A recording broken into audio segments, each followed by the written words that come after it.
ఈరోజు మా భోజనం అనమాట. బంగాళదుంప టమాటో,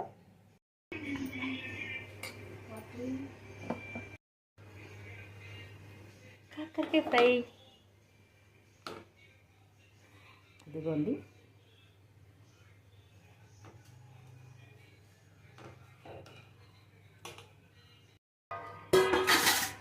ఇంకా పప్పుచారు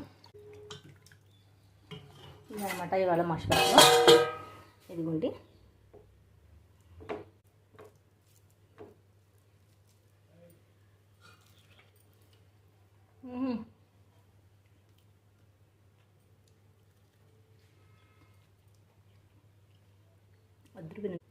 కాకరకాయ ఫ్రై ఈరోజు వేరేగా చేశాను, ఎప్పుడు కాకుండా ఛానల్లో పెడతాను. మీకు నచ్చినట్టయితే మీరు కూడా చేసుకోండి. లైక్ చేయండి, షేర్ చేయండి, సబ్స్క్రైబ్ చేయండి. బాయ్.